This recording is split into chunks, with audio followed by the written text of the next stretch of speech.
Hi guys, Claudia Boleyn here. So today we're going to talk about the coronation. I'm not going to be able to cover everything because there's so much, and there's also been so much weirdness in the lead up. So we've got quite a few videos to come. I'm still doing my birthday Q&A, but I'm going to put that back a week or so just so we can cover all the coronation stuff, because that's been the big royal news. And I was joking about this on the podcast that I do with Heather and Daniel. I'm on like a left-wing podcast with them. I'll put the link to that in the description box if you're interested in that. But we kind of had a joke about the fact I'm kind of a royal reporter at this point. I'm like the anti-royal royal reporter. Why shouldn't I call myself a royal expert? I'm just going to start doing it because it sounds like you can just call yourself a royal expert. Like anyone could do it. You know, they don't have any special knowledge or anything. So why not? I'll be an anti-royal royal expert. Why not? I'll embrace that. So yeah, I did watch the coronation. Not just for this channel because I feel like, okay, well, I know there's a lot of people who are left-wing or people who are against the monarchy who aren't interested and don't watch, which is completely valid because, you know, it's something that the propaganda tells us, oh, it's a huge part of everyone's lives, but it's not. I mean, for a lot of people just kind of went about as usual, you know, it's not a huge part of people's lives. Life did go on, you know, the world didn't stop for the man being crowned, like that's not what happened. But for me, I'm someone who's interested in so many different things. I'm interested in history, very much so. You'll see Anne Boleyn over there, and she was crowned in Westminster Abbey. So I'm interested in history in terms of not worshipping history, but looking at how things change and progress and trying to map that. It interests me. But also, you know, I'm interested in it symbolically.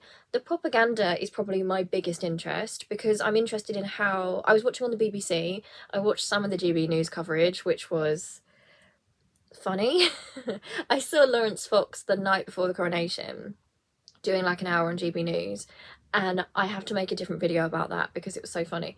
But the BBC is like our main channel, and it's just propaganda, right?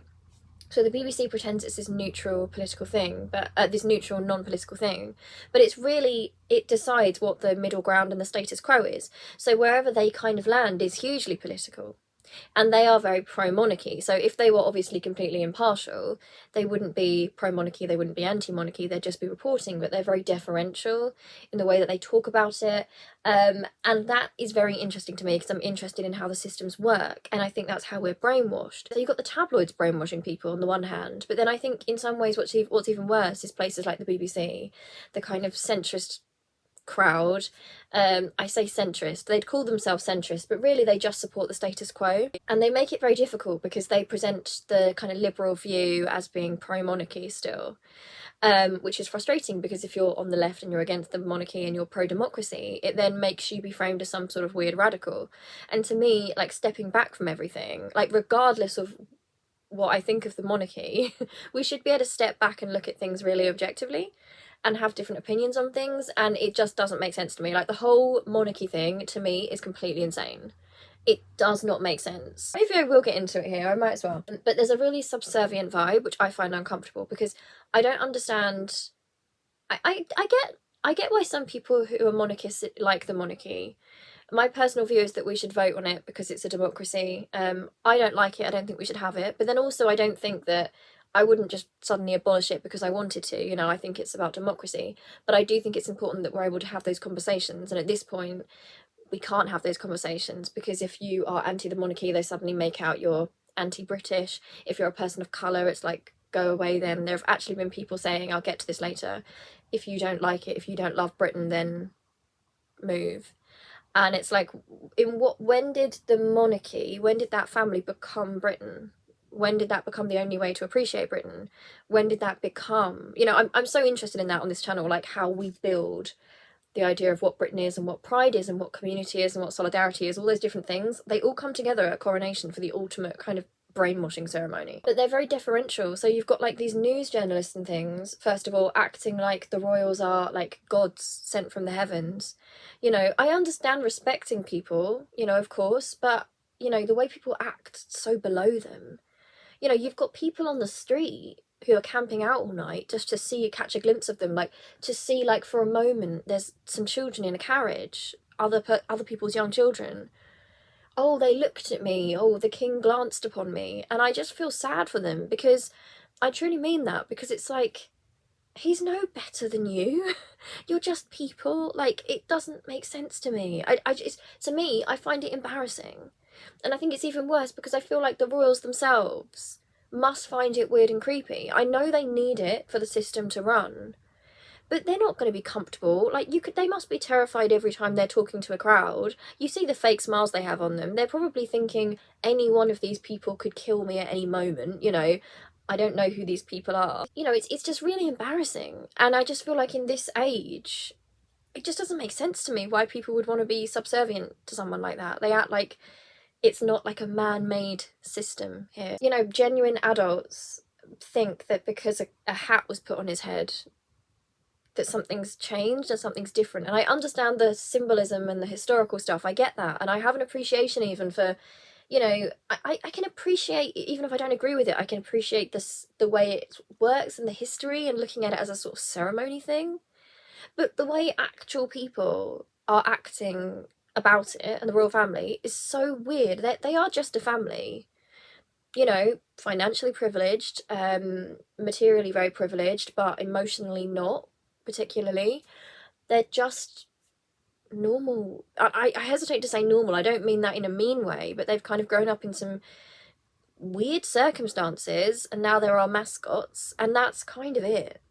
You know, when people say God save the king, it's like, okay, I agree, but I'm thinking save him from different things. I'm thinking, I hope I hope that he can, you know, I feel bad for him in this role that he's been born into, this kind of living sacrifice, how he's become arrogant and narcissistic, thinking he's better than everyone else, but also been denied any individuality.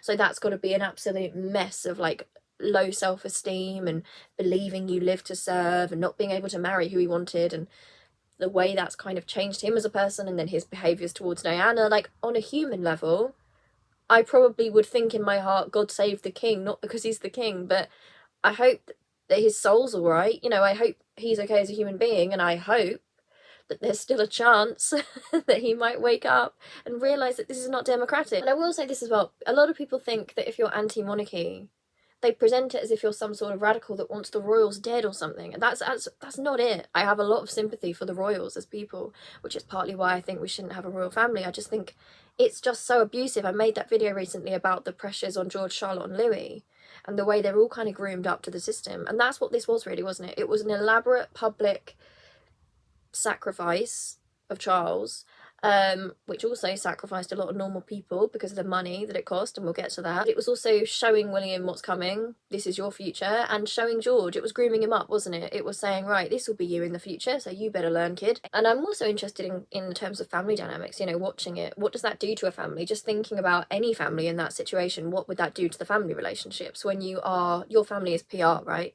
Your family is the brand.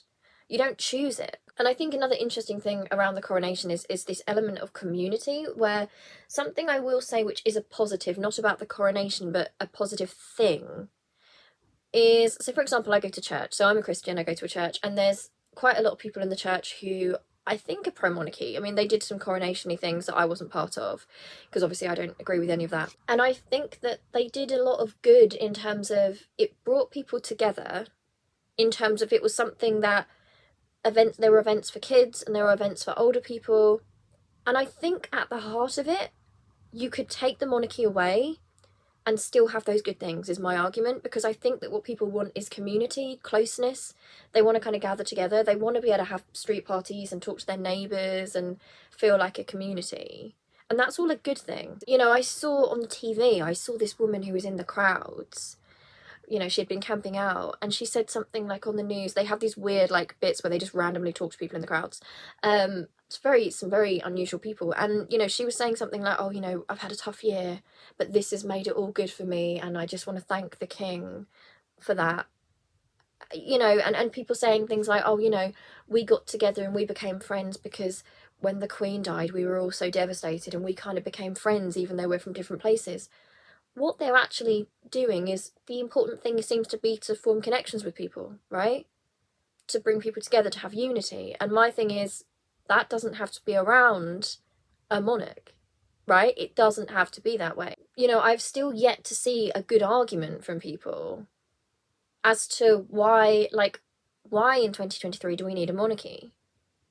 It doesn't make sense. And I feel like sometimes I feel like I'm going completely mad, because I feel like the people who are pretending to be so like rational and smart have absolutely lost their critical thinking skills. Like, it feels like the Emperor's New Clothes, because it's just a man.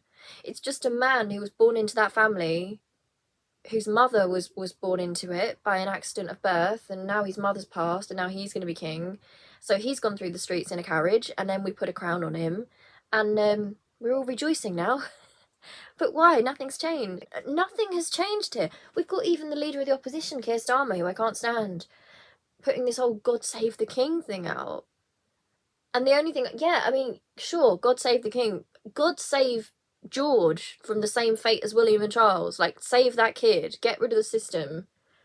God save them. God save the family dynamics. Let's hope that there's still able to be something there between them, right? And that this system hasn't completely destroyed them and their individuality. Something that really, really annoyed me as part of the ceremony is that there was the Archbishop of Canterbury was there. There were a lot of religious leaders, so I know there were lots of different faiths in there. But they were talking, they were talking about Jesus, and they actually had the audacity. So I'm a Christian, which you already probably know. It's fine if you don't have a religion at all, I'm not judging you in any way. Just do whatever's right for you, whatever, makes you do good, nice things, that's absolutely fine. As a Christian myself, the fact that the Archbishop of Canterbury was standing there, I think it was the Archbishop of Canterbury, saying things about how Jesus helped the oppressed, and Jesus helped the poor, and Jesus lived a life to serve. And he's saying this while this coronation, right, I think before the coronation we thought it was going to be about 100 million. But the numbers that are coming out now are something like 250 million, roughly, which is huge. And what we have here in Britain is we have children using food banks. We have homeless people who are cleared off the streets so these processions can go by. The cost of living crisis is genuinely really bad. People can't heat their homes. After COVID, a lot of people have got symptoms of, like long COVID, and they've got illnesses, and the NHS is really struggling. So there are a lot of people in need. We've got refugees. We've got so many different issues here. And I just find it so frustrating as a Christian, because if you read the scriptures and from my perspective, all I can say is my perspective and how I interpret it. When you look at Jesus, you think about, he didn't want to be among like the rich and privileged in all like fine clothes and everything.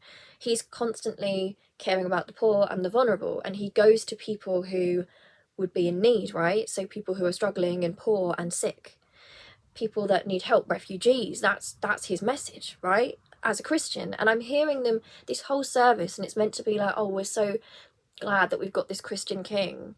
And I'm thinking, where do you think Jesus would be today if Jesus was around? Do you think Jesus would be in that cathedral in fine clothes, sitting there and celebrating? Or do you think he'd be at a food bank? Do you think he'd be out helping refugees? Do you think he'd be going to the homeless, right? To those who are addicts, to those who have fallen on really hard times? That's what he'd be doing. So to spend that amount of money and to call that Christian, to me, is just so, so wrong. And that's not even me saying that you can't be Christian and pro-monarchy. But in terms of the way the monarchy's been done, money-wise, that's not Christian. You can't tell me that that amount of money on that ceremony, when there are people starving here and there are refugees all around the world, like there's so many people that need help. You can't tell me that's Christian. That's not Christian at all. And I think a lot of pro-monarchy people, it just really really frustrates me, because what we also had during the coronation is we've got a group called Republic, and they are the anti-monarchy group, and they're a very safe, tame protest group. So they do peaceful protest and they hold signs. I often think that protesters should be more, I know it's rich of me to say this because I'm like disabled, I have issues, so I can't really go on protest very much. It's probably really easy for me to say. But, protests are meant to disrupt. That's the point of protest. If we look at the protests which, put an end to segregation, gained rights for women, the Stonewall riots, you need to be disruptive.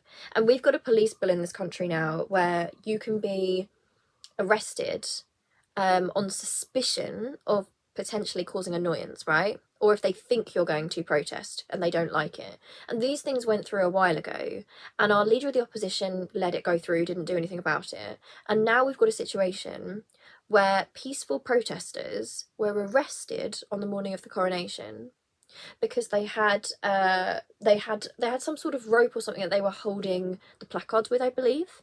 And the Met wouldn't even tell them. The Met Police, if you're not from here, they're not great. They've had a lot of issues recently with sexism, racism, misconduct. They are seriously not in a good place right now. And essentially they were arresting protesters, peaceful protesters, and saying that they were undermining the celebration for even being there. And that is really, really, really wrong. You know, also just speaking as a Christian, I believe that Jesus makes it our duty to stand up against injustice, and to do so with kindness and love, not to hurt other people, but to stand up when there's an injustice. And I believe that's what Jesus did.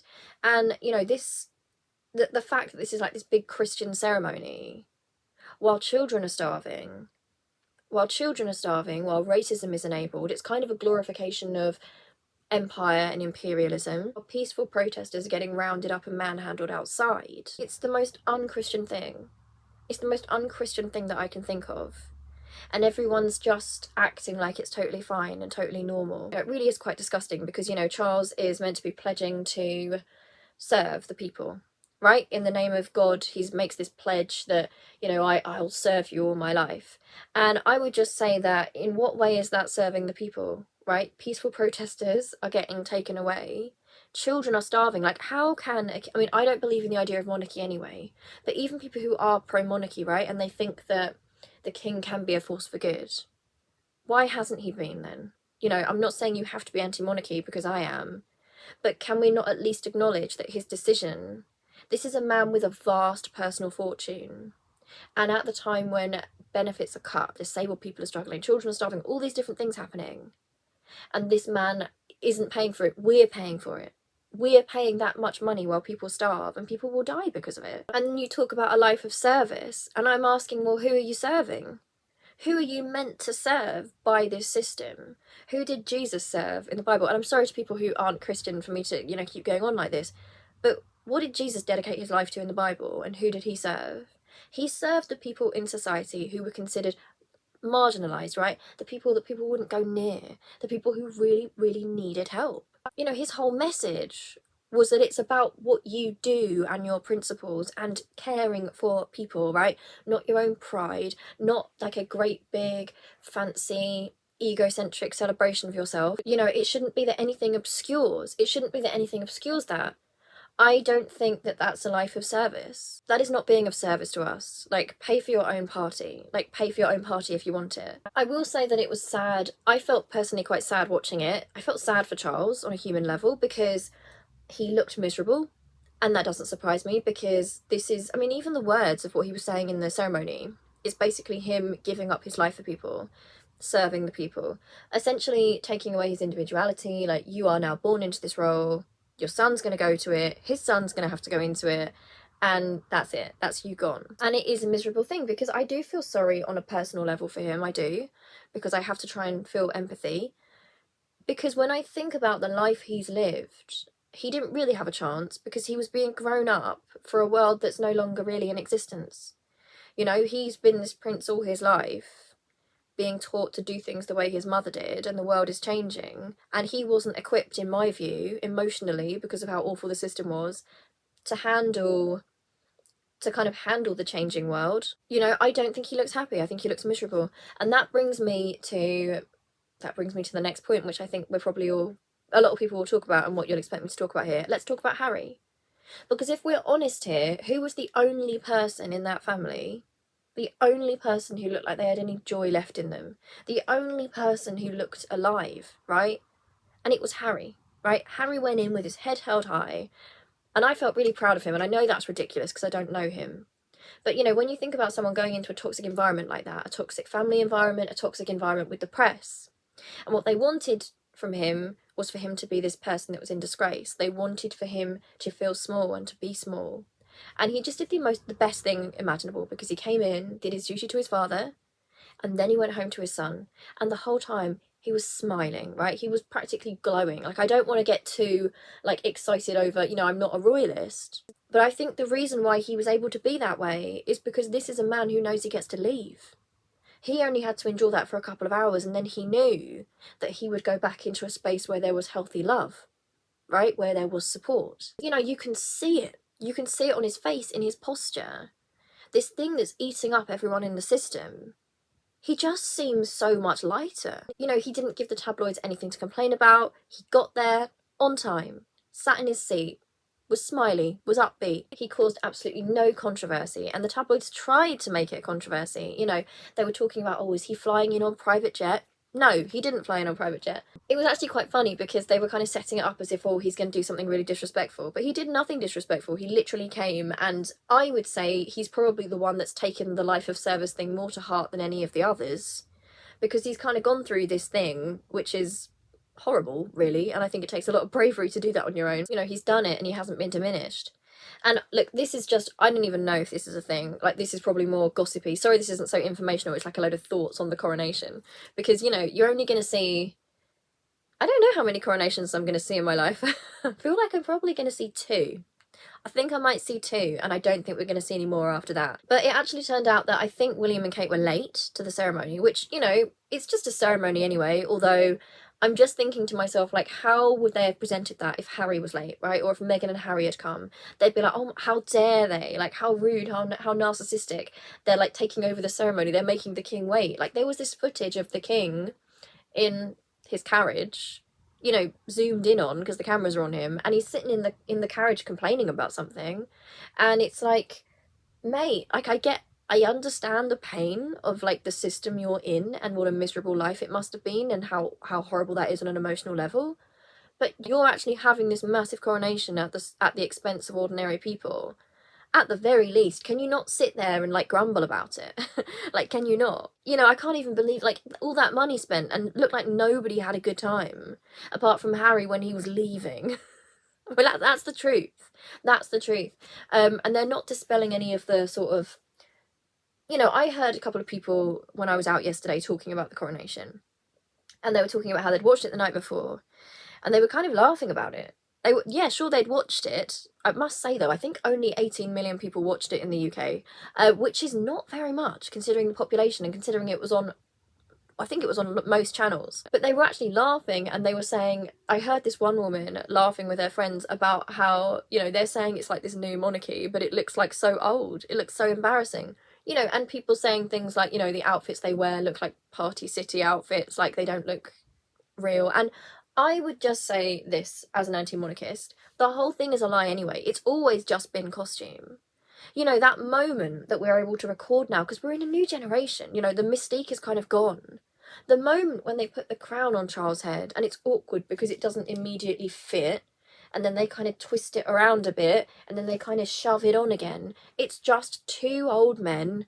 One is trying to put a hat on the other one, and everyone's sitting there like the world has changed afterwards. And I feel like it's all falling away. If you let go of the propaganda around it, that is all that happened. Like, that's what everyone was there for. Okay, we saw the guy get a new hat. He's already the king, right? He's already pretty much taken over, right? He's already the king. And then we had the same thing done with Camilla, and she kept, like, fiddling with her hair and everything. And look, I'm not, that sounds really mean to say that because they are just human beings, but it's sort of like, they're just people who were in some discomfort themselves, not enjoying it. And I'm asking, who on earth is it even for? If the family are miserable, if the people are struggling, and the people that do seem to support it don't actually seem to support the people, rather some idea in their minds of Britishness and community and patriotism, which could easily be got from other places, right? You don't need to have a royal family in the centre of that. You can build so much of that community spirit between generations. And, you know, I feel like that's where the right wing are so dangerous, because I feel like most people do have the instincts in them for unity, togetherness, and to be one group, right? It feels good to be one with your neighbours, right? To be together and to be diverse. I think something the right wing does in this regard is they're clever with it, because they will say, they'll take that goodness in people and they'll make an enemy and say, look, this person's trying to invade, right? This person is trying to ruin your group. This person is out from the out group. And if they come into the main group, they'll ruin the group. So people then become angry in defense of something that they didn't realize they could have had anyway. that they don't need to have this divisiveness. They don't need to have an outsider. Bring the outsiders in. All be one. Get rid of the right-wing people. Get rid of those people that are taking advantage of everyone else. We can have that. You know, I just kept thinking about how I do understand. I think some people enjoyed the sense of community around the coronation. And I'm saying, why does it have to be around a royal family? There are so many things that we could do here which could create the same good feeling. So I'm going to comment very briefly on the children, not on a personal level because I don't think it's right that they're mascots. But it was a very long service. You've got George being like basically groomed in like, anyway, this is yours. This is your grandfather who's given away most of his life for this ideal that a lot of people don't even want anymore. And yeah, he's miserable, and one day this misery can be yours. Like, what a wonderful thing to teach that child. You've got William, who couldn't even look his father in the eyes and was reading off a card, swearing allegiance, you know, and it's like, I don't understand royalists, because as human beings, can't they understand how awful that is for the people in those positions? Like, how must that feel to be William or George right now? You know, the camera was often finding the kids, so you've got well-behaved Charlotte being very well-behaved and very good and kind of dressed like her mum, and they were doing the same sort of, oh, she's just like a little Kate, she's got the same thing on as her mum, you know. And I do worry about Louis, because Louis was there. It was a long ceremony for Louis, and he's only 5, and they were on him a lot. And a lot of the coverage was kind of talking about, oh, he's a little rascal, isn't he? That kind of vibe, you know, like, oh, what's he up to now? We love him. He's such a live wire. Oh, what funny thing is Louis going to do? And they're already setting him up for the heir and spare dynamic, right? Because as he gets older, it's going to be, oh, Louis is the like loose cannon one. Whereas look at George, who's so solemn. Like, they are getting ready to do that to Louis. And, you know, I've seen some people say maybe Louis is neurodivergent. And I would say, like, I don't know. Like, you know, you can't really tell if you don't know someone, but also it doesn't matter. I think a lot of people, really frustrate me, because when people have said, oh, potentially Louis might be neurodiverse, he might be autistic or have ADHD or something, some people have taken that as an insult, and to me that's really insulting, because it's like, no, that's not an insult. Like, I think we should just be really clear on that there are children who are neurodiverse. You know, there's nothing wrong with the child, there's nothing wrong with children that are neurodiverse. It's that we need to make our society better equipped to help those kids, right? Because society isn't made for kids like that. There's nothing wrong with the kids. But, you know, I was kind of thinking about the way they were framing Louis, and I was thinking in my mind, you know, what if he is neurodiverse? Not that he is, but if a child in that situation was, how would the system deal with it? Is that system equipped to deal with that in a role which requires him basically playing one particular role and masking and sitting still and not outshining anyone else? You know, for a child who was neurodivergent, I'm not saying he necessarily is, but for a child in that position, but any child basically, that's horrible. You know, that's not a good environment for kids. But it just worried me, you know, how actual grown adults are sitting there like, oh, look at Louis. Everyone, let's look at the child. Oh, isn't he hilarious? Isn't he entertaining her? You know, there's people trying to be nice, like, oh, what a little legend he is. Isn't he a legend? And I'm kind of thinking, like, I'm not saying it isn't cute, you know, I'm not saying anything like that, nothing bad about the child. Like, it's, you know, children are very adorable, innocent little creatures, and, you know, they are amusing. Of course they are, they're just kids. But they don't seem to realise that child, the qualities that they're loving so much in him now, are going to have to be stamped out of him very soon. So it's this weird disconnect, because they can't build him up into that, because they will bring him straight down again. He will come crashing down. You can't get that boy into a state of, oh, you're the showman, you entertain us, because when he gets older and he starts doing that, he'll then be punished for it. And then what's he supposed to do? What even is that boy's role going forward? I believe this is what Harry was worried about, because what a weird no man's land for that child. You know, I did also notice some really odd things. Like, I know it's an old ceremony, but, you know, George is holding his grandfather's, whatever it is, like the kind of trail of the cape or something. I'm sorry, I don't know what it's called.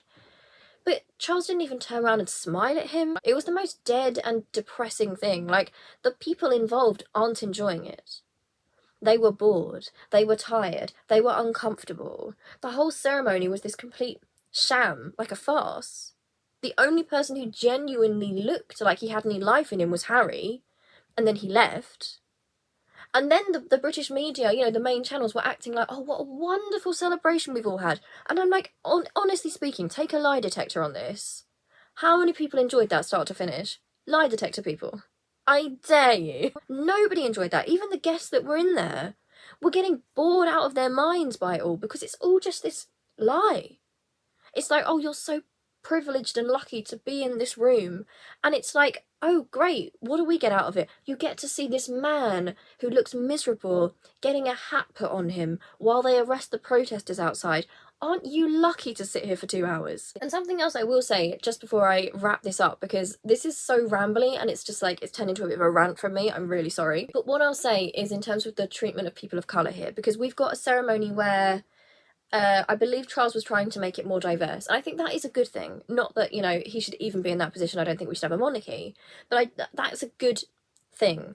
However, it's optics, right? It's PR, because everything that family does is PR. The royal family are not and never have been politically neutral. We need to just get rid of that idea that they're neutral. It's fine to like them or dislike them, but let us not pretend that they are neutral. You know, we saw a lot of people of colour, you know, being invited to the ceremony. And, you know, for example, Ncuti Gatwa, who is going to play the next Doctor in Doctor Who. I love Doctor Who so much, I'm very excited about Ncuti Gatwa. But he actually accepted an invitation to perform in the Coronation concert last night.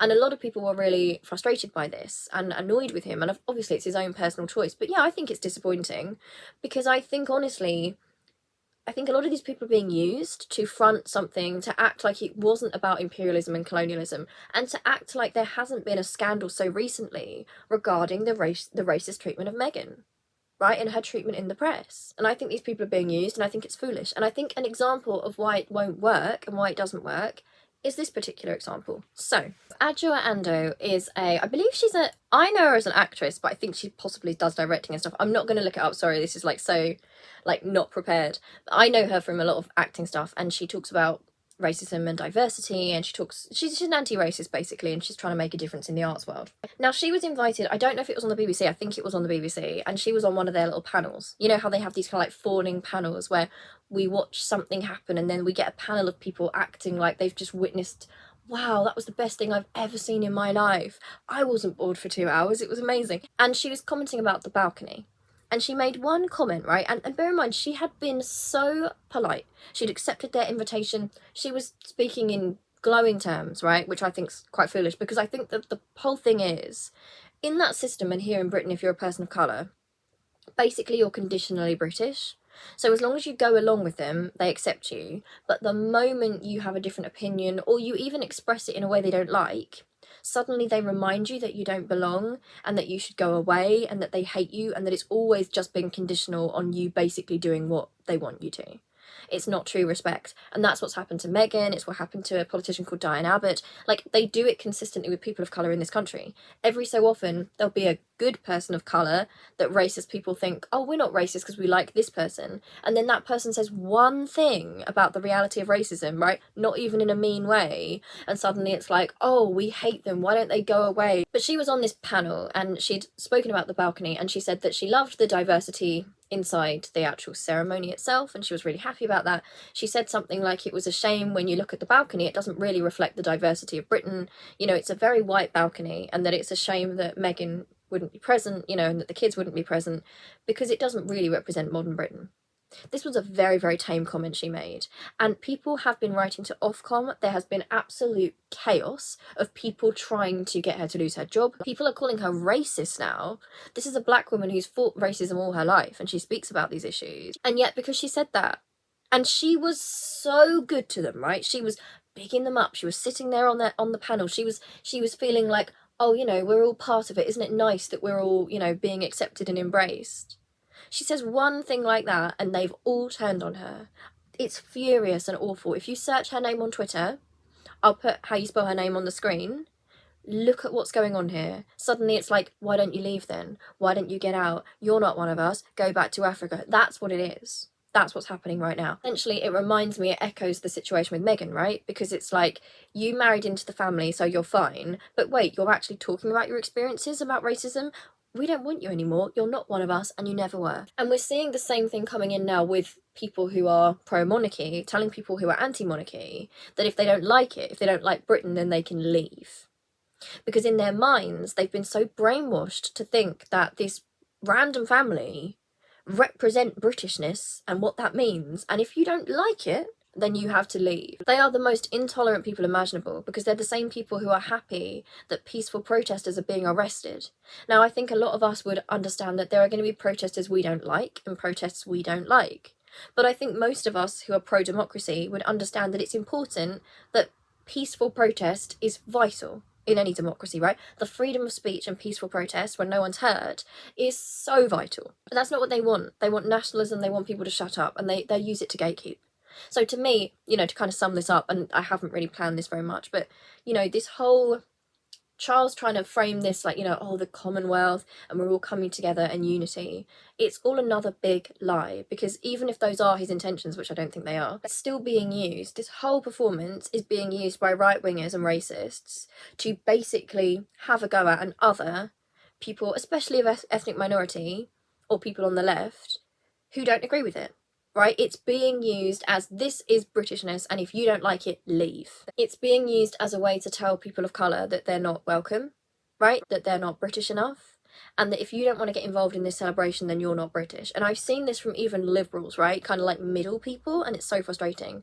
Like, oh, aren't those anti-monarchy people, they're so miserable. If they don't like it here, why don't they just go somewhere else? And it's like, here's the thing, like, I don't like a lot of these people. I think they're ridiculous. I don't think they're as smart as they think they are. And I think that they don't have much empathy and humanity in them. But I'm not going to say, oh, you're not allowed here anymore.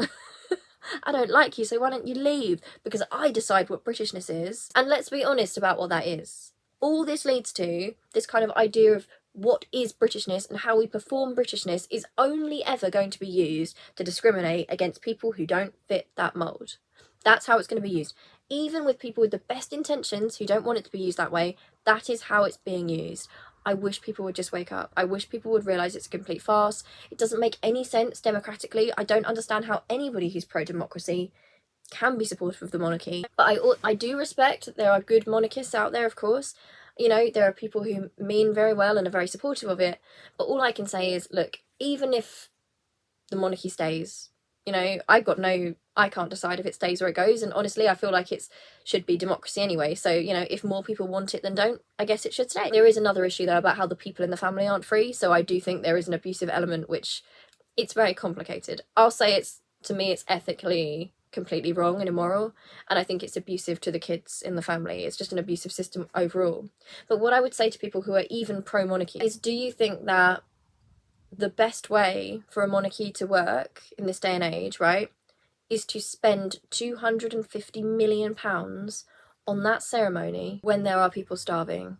What does it mean to serve your country? Because the lie that the monarch serves the country, it's just going to come falling down, right? And that's why they have to keep giving us this propaganda. Because actually serving your country means putting yourself in a difficult position to help people, right?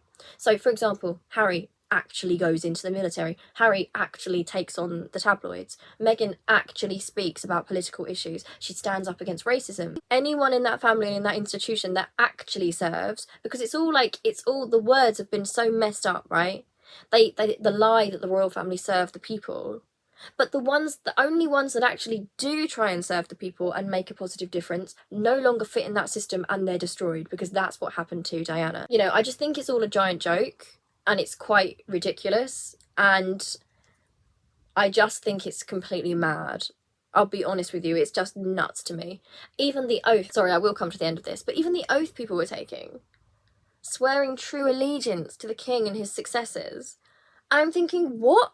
Why? Based on what?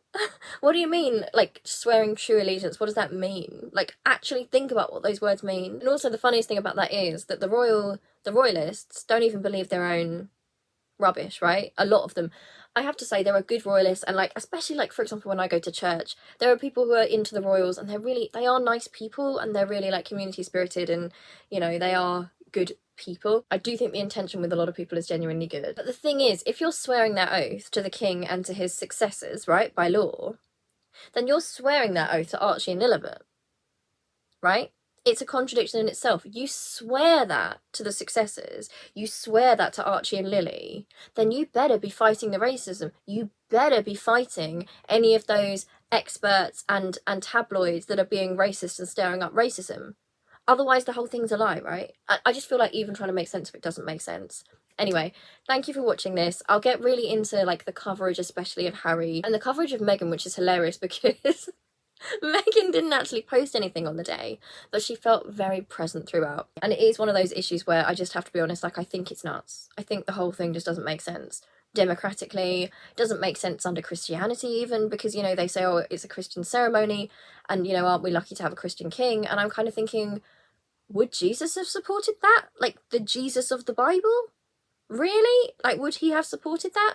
Would he have supported the people starving and being, like, the homeless people being swept off the streets for a golden carriage to go by? Like, what Jesus are we talking about here? Do we have a different Bible here? Because that's not Jesus. You know, and in the scriptures, you know, Jesus often says, you know, you should speak truth to power. You know, he does that himself. You know, rules and sort of like, you know, rules and pageantry and ceremony, they all have their place. But only if there's goodness at the heart of it, not if it's about ego or showing off, right? Or it's about, like, you know, like a smokescreen or grandeur, you know, the idea of like worshipping idols and things like that. No, it all just feels incredibly unjust. And I feel like if Jesus, I'll be completely honest with you, I feel like if Jesus was actually here today, he would take that crown off Charles's head and give it to the homeless and like sell it and get that money and say there's not going to be homeless people anymore and there will not be children starving here. And that's service. That is serving people, right? Anyway, thank you for watching this kind of rant. I'll get more into stuff more specifically. And there's probably a million things I forgot to say, but yeah, what a weird experience that maybe one day my family members from generations that aren't yet born will be able to look back and go, what was the coronation like, Claudie? Auntie Claudie, great Auntie Claudie? And I'll say, well, it was interesting. I hope they'll say to me, how was the last ever coronation? How did that go? But I don't know. But thank you so much for watching this, and absolutely bizarre. Absolutely bizarre. I can't actually, it's one of those issues where I can't stop detaching myself from it and looking from a distance and thinking it makes no sense. How is everybody on the same delusion at the same time? And again, I do think it's like the coverage and the indoctrination which plays a huge part of it, right? That's why I do pay attention to it. Not that there's anything wrong with people who are anti-monarchy who don't pay attention at all, because honestly there's much better things to be paying attention to, frankly. But I'm just so fascinated in how they manufacture this. The lie is so manufactured. Let's be honest, it was a dead ceremony. It was not exciting. Honestly, let's be completely real, it wasn't. I don't believe people were actually excited by it. I just don't. Like, get a lie detector and ask those people how much they enjoyed that ceremony, honestly, and what it meant to them. And then we've got things before and after acting like it was the best thing that ever happened to us and it will bring our country together. And it's like, I can get the same, you know, I could just watch a man in a hat shop putting on a hat. And at least that way, they wouldn't be taking like 250 million. 250 million. There are starving children. Make that make sense. It just isn't good. That's not good at all. Oh, it's so good, it brings us all together. You know what, I actually feel like maybe if that's the only reason, like, oh, we can have a party. Why doesn't the king give that money all to charity and said, you know what, since I'm king, I'm going to eradicate homelessness? Why not? Why couldn't he have done something like that? Because that would be something worthy of celebrating. But that's not what this is. It's power and it's PR. And it's masquerading as a form of sort of charity and service. That is not what it is. It does not serve the people and it does not serve the family. Just all you need to think about is the misery on those people's faces. The only one who looked happy was Harry because he left. Because he knew that he was only there for a certain amount of time and he could get out of there and go to a nicer place. Anyway, thank you so much for watching. I'll see you really soon for a proper video. Alright, love you. Bye!